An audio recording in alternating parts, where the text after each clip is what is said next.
Alrighty, we're going to get started. So just a note on today that we have started recording. As mentioned in my email, we will be posting the link for this. So just so you're aware of that. Welcome to this year's Sizzler 2025 presented by Jindy Disc Golf Shop Players Meeting. My name is Eloise. I will be your tournament director for this weekend, so feel free to come to me with any questions across the tournament. So firstly, Durwa Nguna Durwa Nganawal, Yangu Nalawiri Duni Manyin, Nganawal Wari, Durwa Wari, Ningara Dindi Wangarali Jinyan. This is Ngunnawal country. Today we're all meeting together from Ngunnawal country. We always respect elders, female and male. I am very fortunate enough to have been gifted the Ngunnawal language for today's acknowledgement from a local Ngunnawal man, Shane, and very grateful to be able to work and play on Ngunnawal country. And I am very excited to welcome anyone who is not from here to the lands this weekend, and I encourage anyone who isn't here already to pop in the chat from what land you're joining us from. Just some housekeeping for today, so please keep microphones muted as we go through. There is a chat. Please place any questions as we go through into that, and there will be time at the end for longer or more complicated questions using mics and things like that. So just some important thank yous. So firstly, thank you for joining us today, and thank you for signing up for Sizzler 2025. If you are not from Canberra, thank you for making the trip. We are very excited to see you here.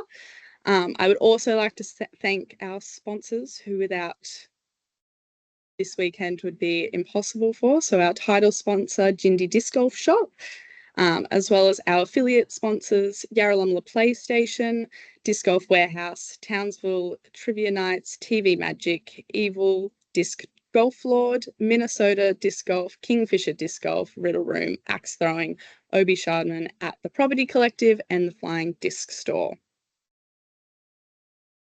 So some important notes for this weekend. So just a notice about the park being a public space. On a sunny day and on a weekend, it is a very popular space for Canberrans to go to. So just be wary of your surroundings and ensuring that no pedestrians or park users are at risk of any of your throws. Spotters for this weekend. So the holes that require them are holes 3 for advanced.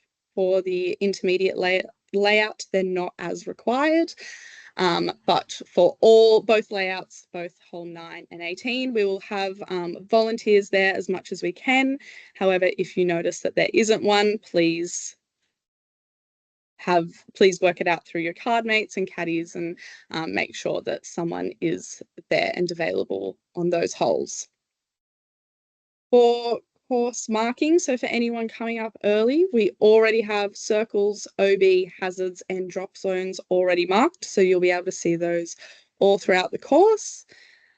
Flags are also in place throughout the course. However, I'd like to make clear that if an OB line has flags on it, it is the painted line that is the official OB, so not the flags. Flags are just there as additional guidance, but not to be taken for regulated areas. There is also bunting on the course, so the triangle flags on string. They will be there purely as sort of crowd control and keeping people away from the holes and lines of play, but it does not signify any regulated areas. So use the lines on the ground to indicate those. For CTP, we have hole 2. Hole 2 is all of these are on day 3, and Dan will go through the holes, but just so you're aware, FA1 and FA2 will be doing a combined one. So both of them will play the same hole and it'll be a combined CTP across those two divisions. However, all other divisions will have their own separate ones, despite some of them being on the same hole. So FA1 and FA2, as well as MA1, are all on hole 2. FA50, MA50 are on hole 6. MA40, MA2 are on hole 8. FA4, MA4, MJ15 are all hole 11, and then FA40 and MA3 are hole 14.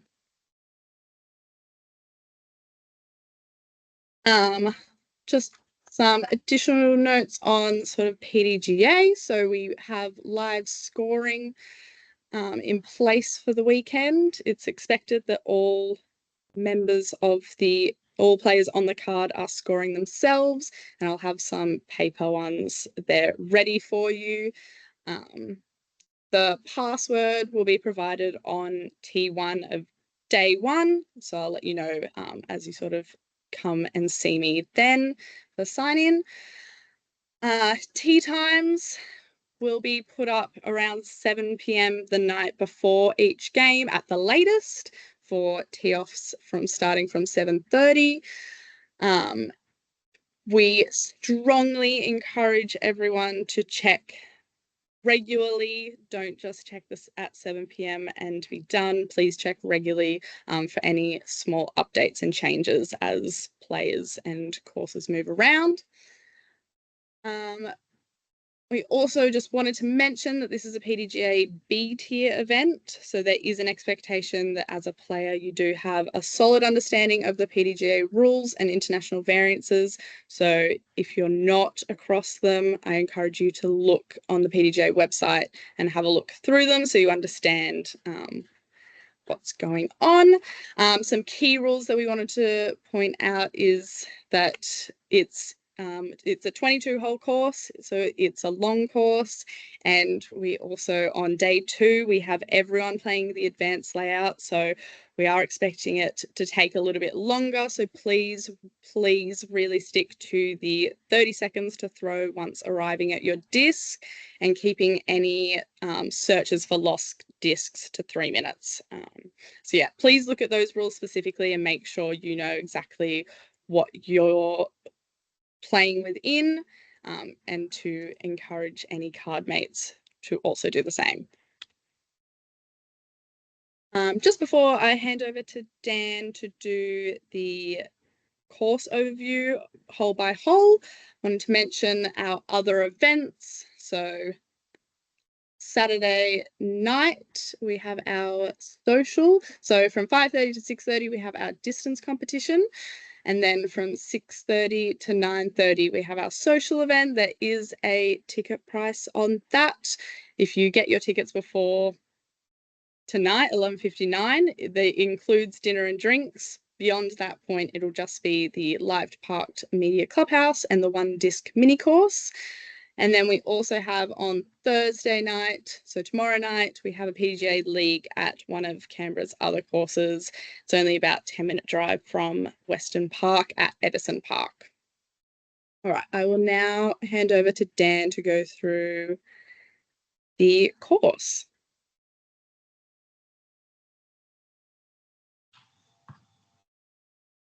Hello, everyone. Let me share my screen.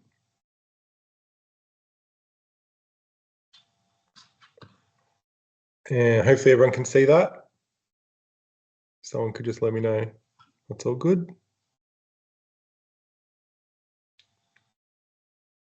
Excellent.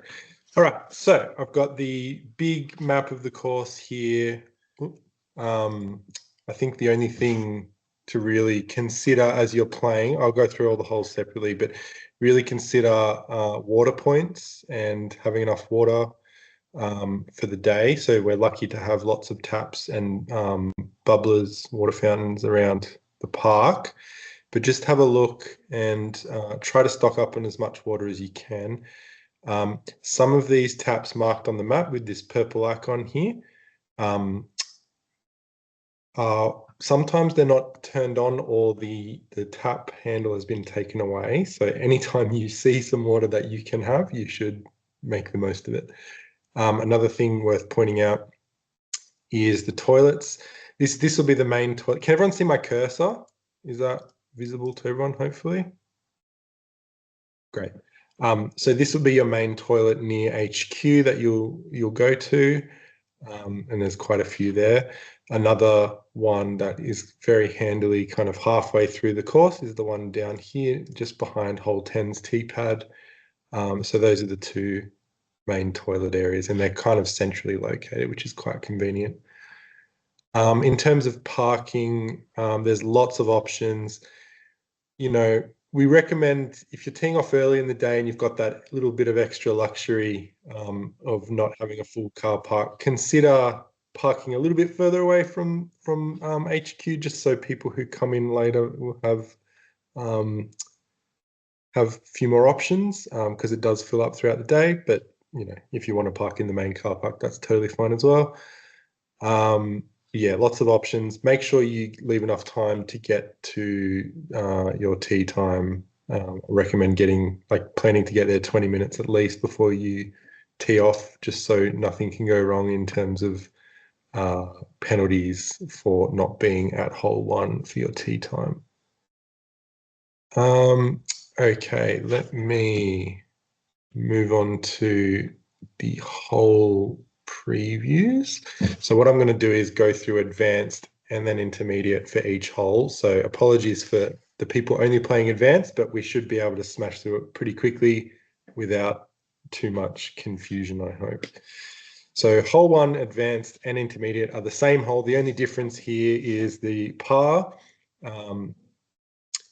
It's the same hole as last year, with the basket extended back into the forest a little bit further, just making it, you know, that slightly bit more tricky.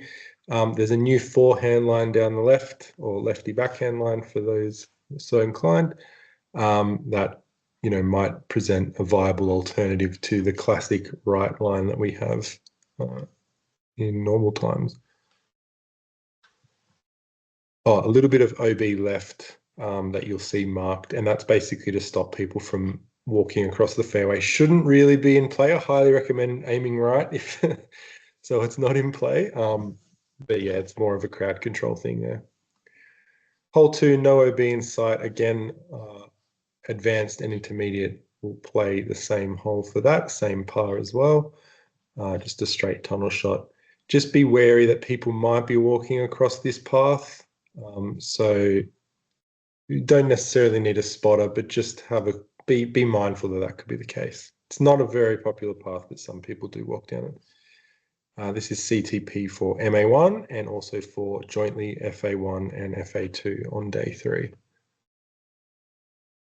Hole 3, advanced, is a very similar hole to last year with the tee-pad move slightly back. We do need a spotter on this one because you're throwing straight across a kind of popular path. It's essentially a par 4 up to an island green. I'll go through this complication together with intermediate because it applies the same for both layouts.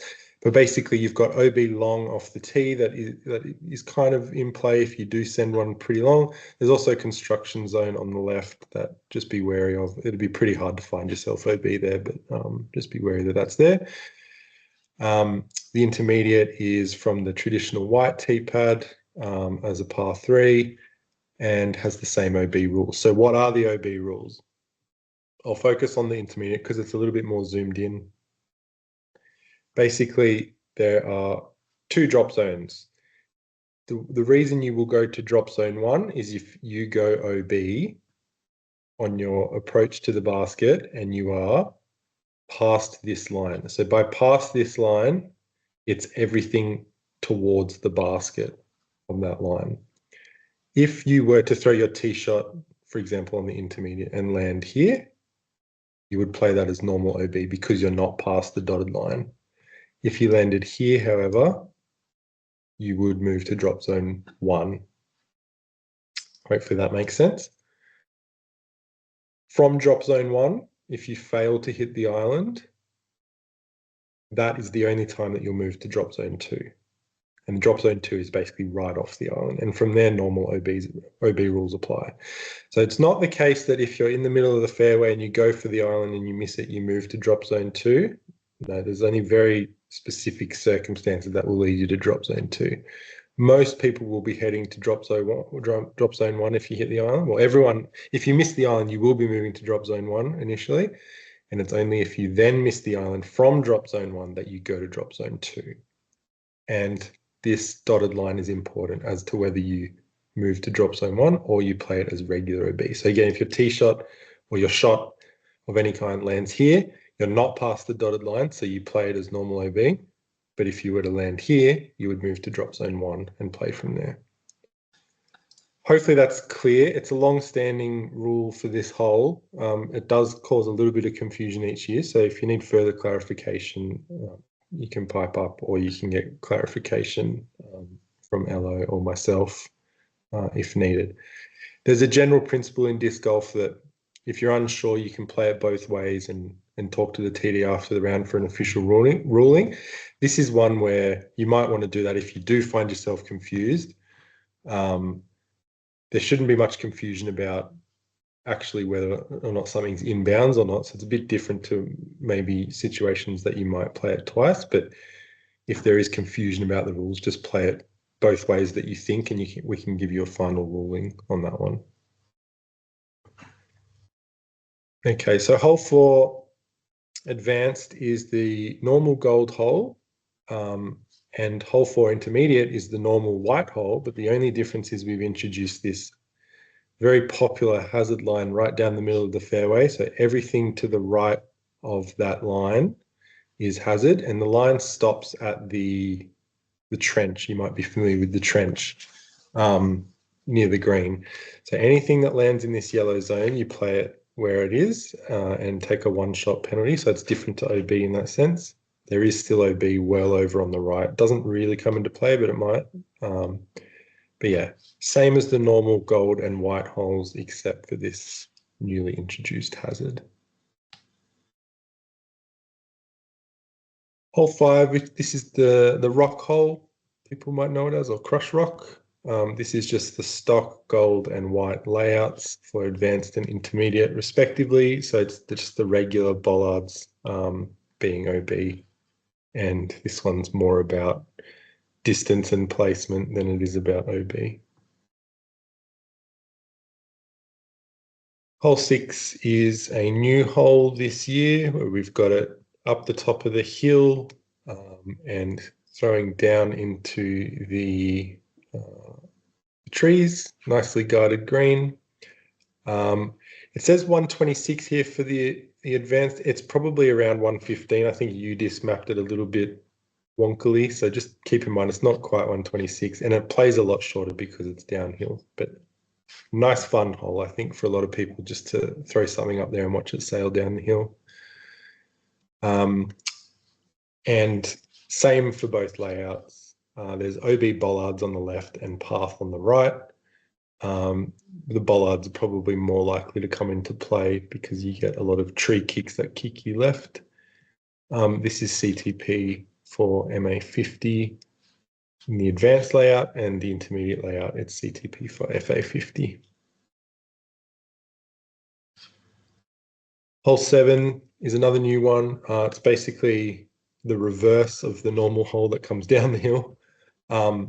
This one's not so fun, not designed to be fun, it's designed to be annoying. Quite an uphill shot for the advanced.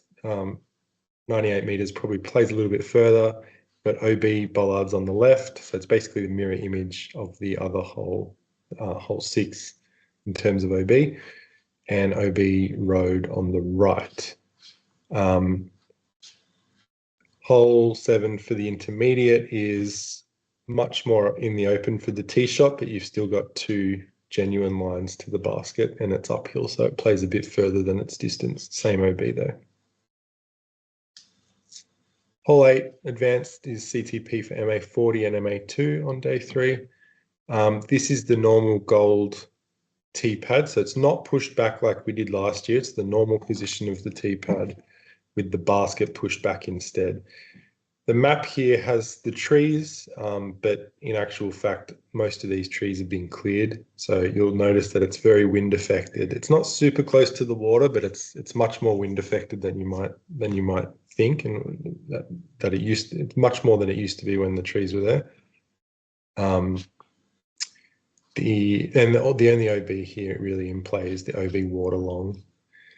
The intermediate is the white layout T-pad with the same basket location again. OB long water is really the only thing in play. Worth noting that the path, which might look like it would be OB, is not OB on this hole for both layouts. Hole 9 is a doozy. Yes, so on the advanced, we do recommend a spotter off the tee. Ella, I might have given you a bum steer before, but I don't think we need a spotter on the intermediate layout because you should be able to have good vision. It's really this tee shot for the advanced layout that we would need one. Just keep in mind that there's bollards kind of guarding this barbecue area on the left here. Really try to avoid throwing in there. Now we know you're going to be throwing, a lot of people are going to be throwing high-speed drivers. So a bit of a difference to where the hole normally goes, which is just around here. So yeah, just keep in mind that this is OB on the left. It's usually not on the public layout. And we have OB water on the right. Again, a lot of these trees have been cleared out. So the hole plays significantly more wind affected than it used to. And the basket has been pushed a little bit further back from the regular gold position, which is here. And sorry, I should have said the T-pad for this one is regular gold hole 22. So it's kind of joining up two holes. It's a bomb. If you get a birdie on this, you deserve a special shout out because that is something else. The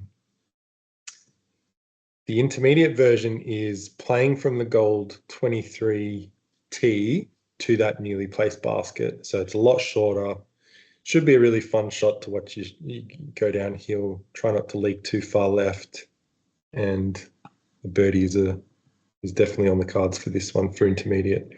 Just note there's a basket up here that we'll probably cover up just to avoid confusion. Do not play to the basket here. This is inactive for this weekend, so just keep that in mind. Basket down towards the right is the one you want to play. Okay, hole 10, we've got both layouts playing the same hole. This is just regular gold hole 25. The only thing really of note is the OB on the left, so you want to really commit to the shot shaping right or a forehand if you're a righty. Nice and tricky hole for everyone, especially when we usually get a right to left wind here. It can be really hard, so just the normal hole there. Hole 11 is, for the advanced, is gold hole 26. The normal hole, no special changes. Anything really in play is this OB long if you really send one, but not too much danger other than that. And for the intermediate, it is the white hole. And we've got this as CTP for MA4, FA4, and MJ15 on day 3. Hole 12, this is gold hole 27 for the advanced, except we've pushed the basket back about 15 meters maybe, just to make that approach a little more tricky. A good drive will kind of land up here, and you'll notice that it's a touch harder on the approach with this tree blocking the basket. Just be careful for this OB left. Sometimes we get cars parked along here. I mean, there's not much you can do about changing your shot, like you're still going to be going for the basket, but we might actually put some bunting up here to stop cars parking here.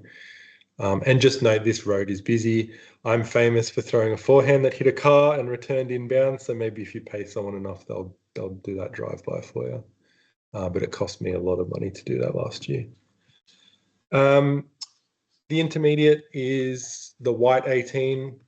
But yeah, basically just the stock hole with the basket moved back. Same issues here with the OB on the left. Just be wary that it's quite a busy road. So still back yourself to make the shot, but just keep in mind it's quite busy. Hole 13 is gold hole 1 for advanced and white hole 1 for intermediate, with quite a glaring change, which is the introduction of it's essentially a hazard island, or an island protected by hazard. We got the Mando here for the advanced layout and for the intermediate. I think it actually doesn't come into play on the intermediate because it's right next to the T-pad. So, but if you do miss it on the intermediate, it's just a rethrow. If you miss it on the advanced layout, the drop zone is the intermediate T-pad. There's obviously a safe layup area here if you're not keen to take on the island. The island is as big as Circle 1. It's a 10-meter island. Just keep in mind you can skip your disc up onto the path here, especially when the grass is short. So if there are any walkers, just be wary that they might be in play if they're up near the basket. But yeah, other than that, it's play it where it lies in the hazard with a 1-stroke penalty if you do land in there, if you do come to rest in the hazard. Infamous hole 14. So this is the big water carry hole, or the par 3, or the safer line down the left. Quite a tricky par 3 if you do take that left line, and quite a risky par 3 if you do take the right line. The only change this year is similar to hole 3, where we've employed a kind of progression line. So if your tee shot is OB past this dotted line, you move to the drop zone, which is the intermediate hole, which we'll come on to. If you go OB and it comes to rest before this dotted line, you treat it as normal OB. So this is just ensuring that only genuine attempts at the water carry get to progress to the drop zone. Yeah. So last year we had some people emptying the bag trying to make this water carry. So that won't be happening this year. If you have a genuine attempt at the water carry and kind of maybe land here, you'll go to the intermediate pad drop zone, which is kind of maybe here.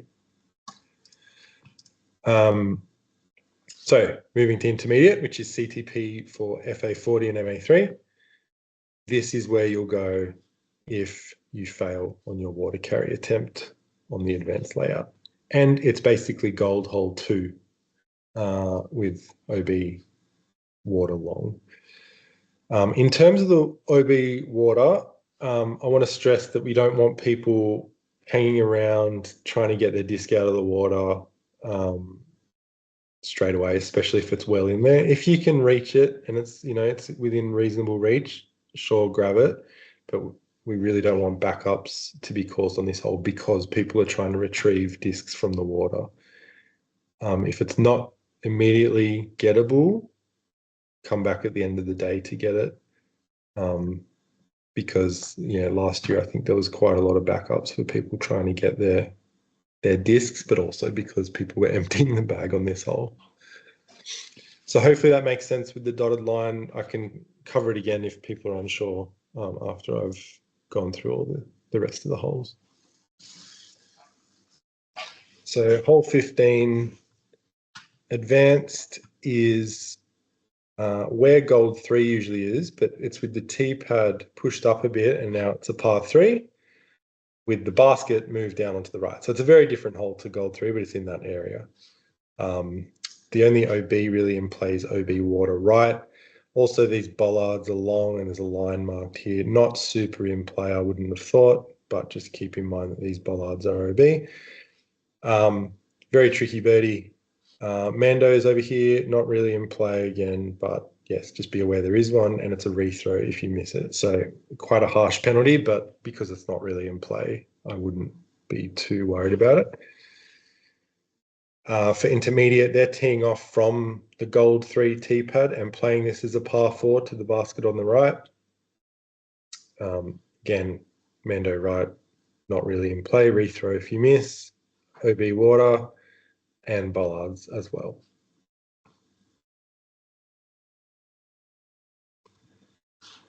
Okay, so hole 16, I'll go through advanced.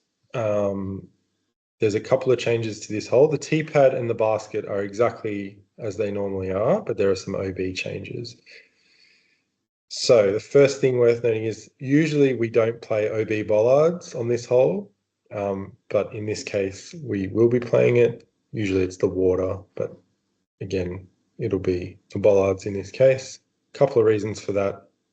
People often lose discs in here and they spend a lot of time looking for it. And if they can't find it because it's not OB, they have to go back and re-tee. And that takes up a lot of time. A lesser known rule is if you've thrown into an OB area and the disc is suspected lost, you play it as OB because it's similar to throwing in a lake. You're not going to have to go look for your disc in a lake. And if you can't find it, you don't have to go back and rethrow. You treat it as OB. So that will help with backups, but it also makes the hole a bit trickier, obviously. And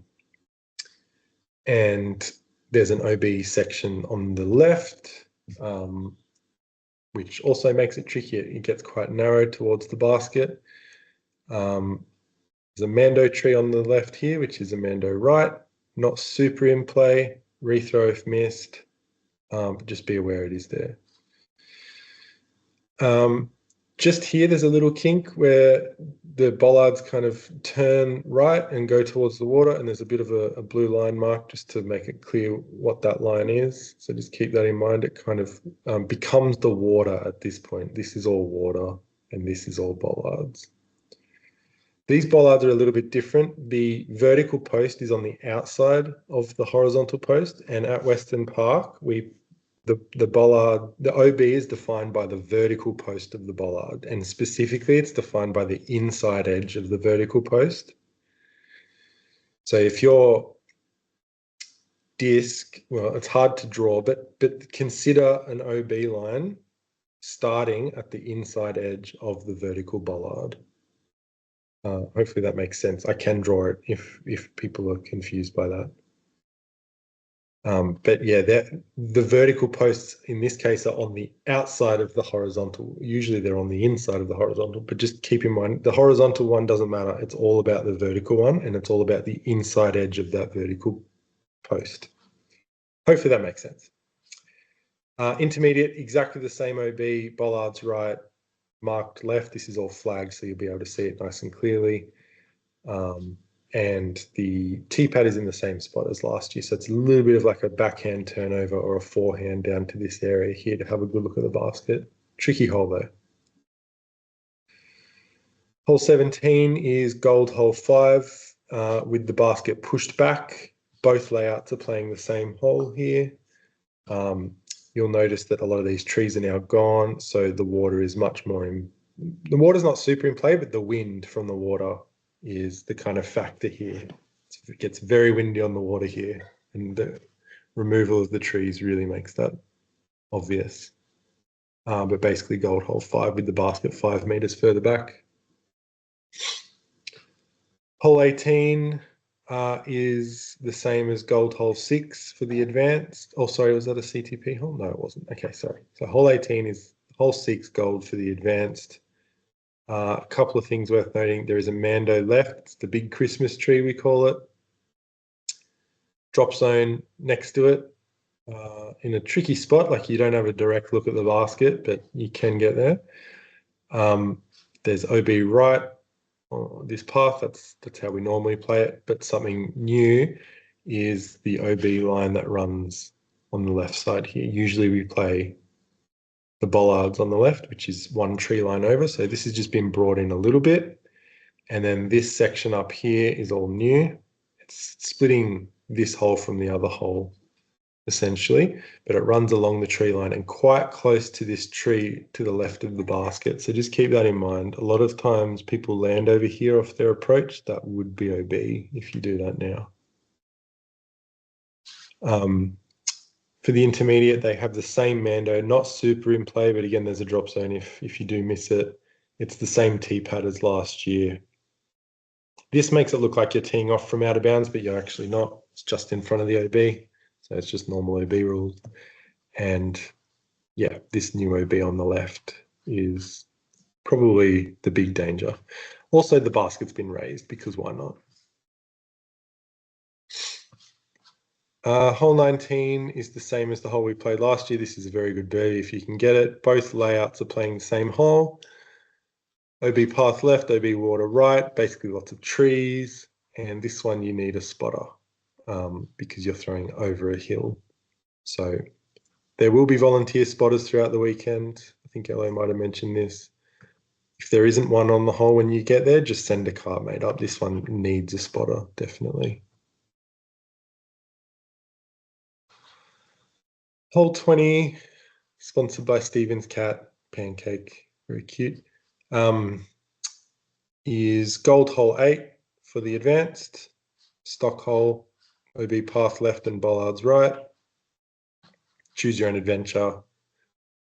Nothing really worth pointing out here. And the intermediate is the same tee pad as last year, same hole as last year. OB bollards right, OB path left.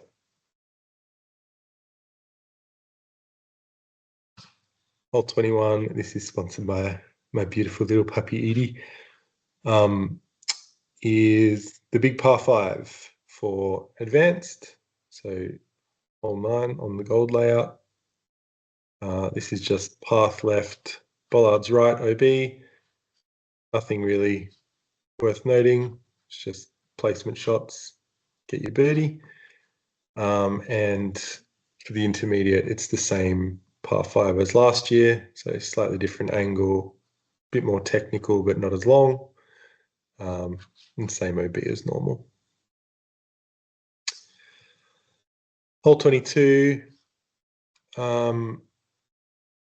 similar to last year, slightly different.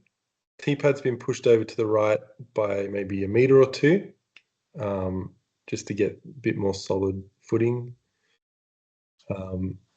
Basket has moved a little bit shorter, and it's very, very close to the hazard, which is only marked by a line now, but will be marked by core flutes. So there is a physical barrier you have to clear there. Very close to the basket, maybe 2 or 3 meters. So safe shot. I say safe, it's a 118 meter hole, so it's a bit of a smash, but might land up here. And you'll have a tricky putt looking back at the hazard. Or genuine layup opportunity if you want a safe par. Though the par's no gimme because of the hazard. And it's a raised basket. I'm sorry. Intermediate, same tee pad as last year. We've moved the tee pad slightly right to bring in, there is a straight at it line. There is a scary branch on one of the trees here that you'll see, but there is a straight at it line if you really want to take it on. Otherwise, it's a big righty hyzer, lefty forehand. Yeah, and again, genuine layup area, or you can run it, go for glory. And there's OB long here, marked by the bollards up until a point, and then you'll see a blue line, and that's basically so people can sit on the bollards and watch the shots and not be in play. So feel free to stick back after your round and watch people come in on the island hole. It's pretty fun. Well, not the island hole, whatever you would call this, Hazard River. And you won't be in play because there'll be a barrier separating you from the inbounds area. Just keep in mind when you finish your round and you are hanging around here, it's quite a busy road, so try to keep off the road. Try to keep to the grassed area or the footpath that's just off the grassed area. Don't be hanging around on the road because we don't want people getting run over or complaints about people doing silly things. And just another thing worth noting, these lines aren't marked to infinity. They might be marked to about here, but they extend to infinity. So a few areas on the course, you'll see some arrows at the end of OB lines, and that just basically means it extends to infinity. So draw your best line that follows the arrow, the way the arrow was going. Those can be sometimes tricky to call, but just remember when you're playing when it comes to OB and just generally like things like missed mandos. You have to be very sure to call something against a player, missed mando or an OB call. If there is doubt, the benefit, like the first instance, the benefit goes to the player. And I think that sometimes gets a little bit forgotten. Benefit goes to the player. If there's still doubt, genuine doubt about the way the rules work, or even if the benefit going to the player is still doubtful, then play it both ways and talk to the TD after. But a lot of decisions, if it takes more than a few seconds to try to decide it, it's usually a good indication that the benefit should go to the player, because if you have to spend a lot of time analysing it, it's probably close enough that the benefit should go to the player. So just keep that in mind with some of these arrow OB lines. You know, they're not perfect lines like you might get on the Pro Tour. They're spray painted, the grass moves, there's dirt everywhere. So just have that philosophy. That's the general disc golf rule. And I think that covers it. So I might just hand over for questions if anyone had any. There might be some in the chat. Not sure if someone could enlighten me or pipe up. Yeah, Dan, there's just one for you on the 13th hole. And then I can go through some of the other ones that Adam just tagged you in. What is... I'll pull up the chat. I can get it for you.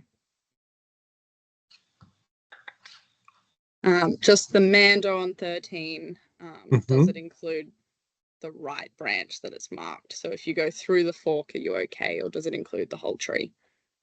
So Mandos are defined by, not by the tree as a whole, but by the vertical 2D plane of the line that's next to the Mando. So there's a line that extends out here. That is the 2D plane that runs along the trunk.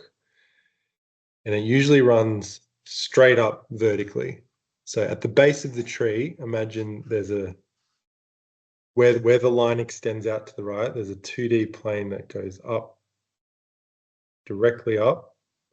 If ever at any point you breach that 2D plane that goes vertically, then you miss the Mando. So it really depends on how the fork shapes relative to that 2D plane that goes straight up from the right side of the trunk. From memory, I think the trunk goes fairly straight up on the right-hand side. So it probably would be safe.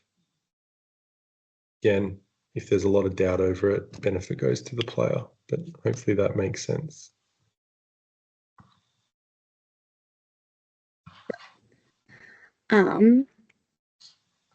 All right, so there are a few questions that have been already answered in the chat, but I'll just go over a few of them. So yes, thank you. So park run on Saturday morning starts at 8 a.m. So there will be hundreds of people and therefore hundreds of cars around. So as Dan mentioned, we recommend getting to the course quite early, especially for those earlier cards. They'll sort of clear out by between 9 and 10. But yeah, specifically for those earlier tee-offs, just managing that.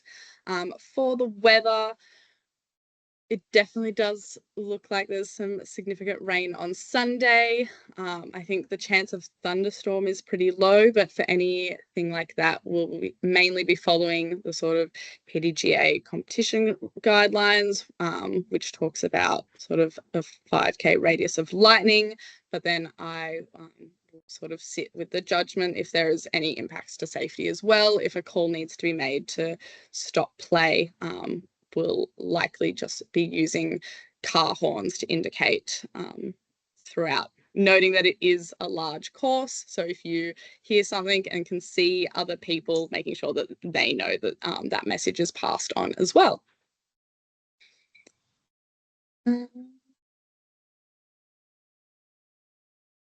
Does anyone else have any other questions that haven't yet been answered?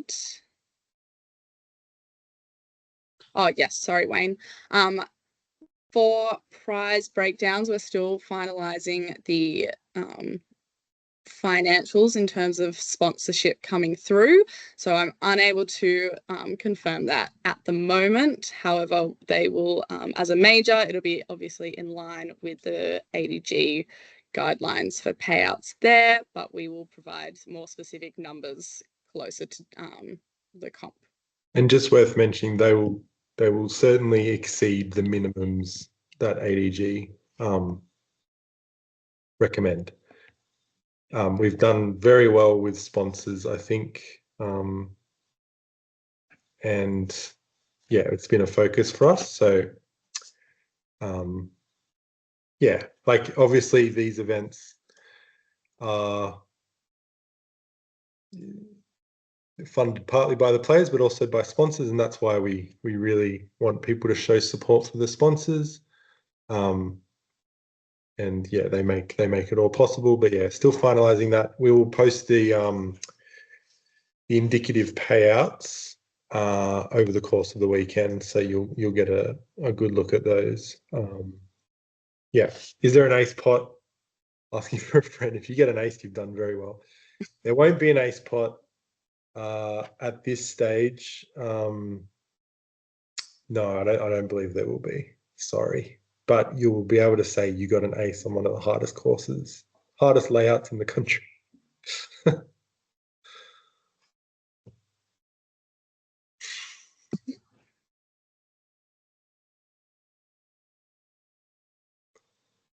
Will the presentations be near hole 22 like last? Oh, Ella, do you want to go through that? Yeah, so presentations will be done as divisions finish, so throughout the day on day 3. Haven't quite finalized the location, so I'll let you know when we get closer to it, but it is likely to be near hole 22, as we know everyone will be wanting to watch people finish on hole 22 as well.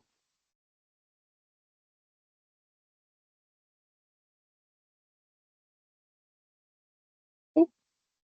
All right, well, if there aren't any other questions, I will just thank everyone for coming. Like I said, we will have this recording sent out. The link will be sent out soon, so you can come back and rewatch anything that's that you want to follow up on.